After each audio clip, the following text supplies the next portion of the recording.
Hi, I'm Mike Song, and welcome to part two of how to write a best-selling business book. I'd love to come and speak at your organization. I can talk to conferences and associations where you might have people who are aspiring to write a best-selling book. I love to talk to those types of audiences.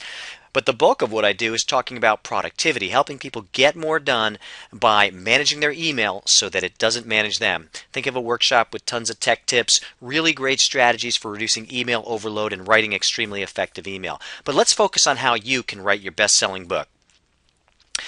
The first topic that we should talk about here in segment two is how you need to raise the stakes. You've got to really think about the value that you're bringing. For example, with our training, it helps people file and find information fast. Bill just lost a deal because he lost the notes from an important client. Now that's bad. That's losing sales, losing business. That's pretty critical. He lost a deal.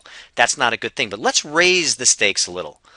Bill just lost a big client because he lost the notes from their last talk. Now that could be hundreds of thousands of dollars of revenue for his company. So I've just raised the stakes by making one little change. Instead of just losing a deal, now he's losing an entire client. But we could take raising the stakes of your book up just a little higher.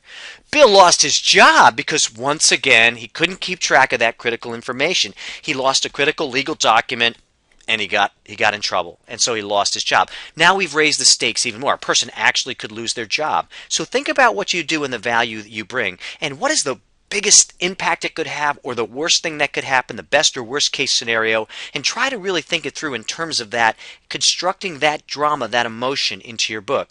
For example, Claire's in deep trouble because she misunderstood a poorly written email from her boss. Well, our training and books help people understand what's going on. So again, trying to connect to that emotion and trying to raise the stakes. That's what it's all about.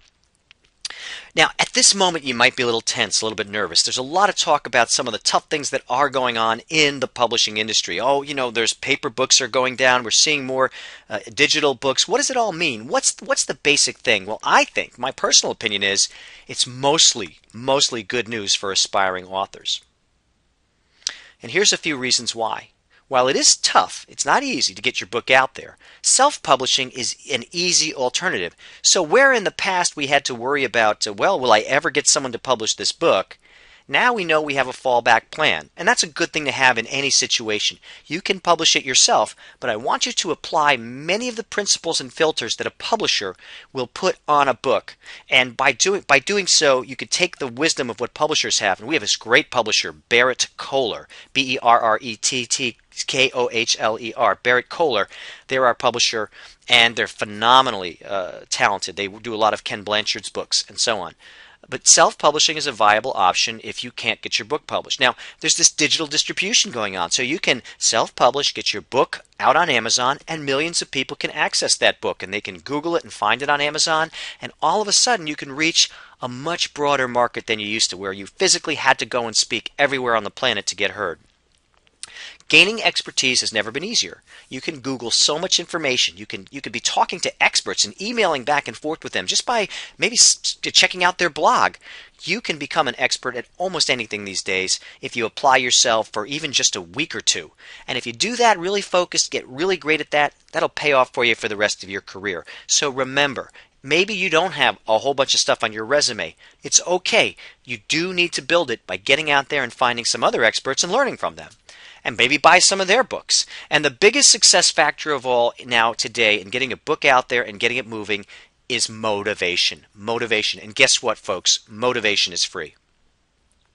All right, so let's take this step by step. The first thing I want you to do is get a piece of paper out and ask, what do people get out of my book? What do they get? Ultimately, what is the value that when they read that and their hopes are fulfilled and all of a sudden, boom, they're happy? What is that thing that they get? And also I want you to think about, what keywords would someone search for to find this value that I'm going to get to them? So when I started thinking about our book, I said, what do they get out of it? And I said, we're going to help them get control of their inbox, this overloaded inbox and task list and all the clutter and information in their lives. People are dying to get in control. And I also said, people want to get organized. And we did some research, a little bit of surveying, and we found that getting organized was important to our customers. The people who came to our workshops wanted to feel organized when they left. Aha! get together. I wanted people to work together as a team, not just have personal productivity training. I want this to be team, department, division, organization-wide productivity training. So we want people to get together on the same page with a small number of best practices that'll make them more efficient. We want to help people get more done. We want to help them get recognition. See, there's a lot of different things people want. So when you think about the book that you're going to write, try to think of everything that encompasses, including for us, helping them get more work done in a shorter time so they can get home and get on with their day. Another thing I want you to do, the next sheet of paper, is write down every sort of important person that you know.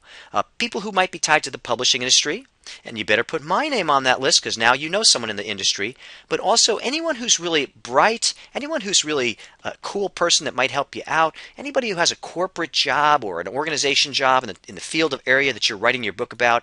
And then what I want you to do is try to figure out how you can get a couple of those people together. See, you're going to become a connector, connecting these people to you, to your book concept, and to each other. So, for example, this guy, Mark Forsyth from the Ken Blanchard Company, I gave him a call, and he's a brilliant, wonderful, incredibly talented sales executive there. And he said, you know what, you ought to come in and train our people for free. And I said, sure, I'd love to do that. And that's how I ended up meeting Vicki Halsey, who's my co-author, who I connected to Tim Burress, my long-term partner. And before you knew it, we had a really powerful triangle there of talent. And so a lot of these people got connected together, and soon before we knew it, we had scored a book deal. So make your network map and connect the dots. Last one I want to talk about in this segment, building a crew. You might think of writing this book as something you're going to do on your own. I want you to erase that thought and think of it as a team effort. You've got friends whose opinions can really help. You know creative people out there who might give you a great idea or two and help you kind of push your concept forward. You're going to get tired at certain points and you're going to need these people to come in. I really do think of certainly my co-authors, but also my sister, who's a very creative person, helped me get through a number of tricky areas in our book. Our publisher, the CEO there, Steve Piersanti, took a personal interest in us and gave us amazingly great advice. I think of folks at the Ken Blanchard companies. I think of many of our clients, Matt Cook at Capital One and Sanjay Khanna at Novartis. All these people really helped us with our concepts and getting our book moving.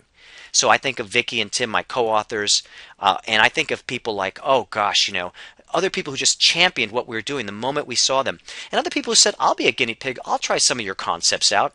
Let me see if they'll work. I've got a really great person in our family who tried some of this stuff out at work at a big healthcare organization, and it worked for him. And from there, we went on to get a great potential training session at their organization. So you also need to find an editor, and an editor is an important person to have, someone who can not only read what you write, but correct it and tell you where you're kind of not using the right English, the right grammar. It could be a friend. My sister did a lot of editing for us, and I also hired an editor from odesk.com, odesk.com, named Rachel Metzger, and Rachel's a fantastic editor. She really knows how to look at a sentence and see if the structure is right, and she's got creative ideas, so she's been a big plus to our team as well. One other word on agents. We circumvented agents, as a matter of fact. We never have had an agent because you could submit a book proposal directly to a publisher.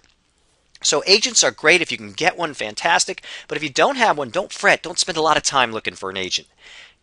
Get your proposal together, and I'm going to show you how to do that in just a second, and make sure you get those proposals into the publishers that you target.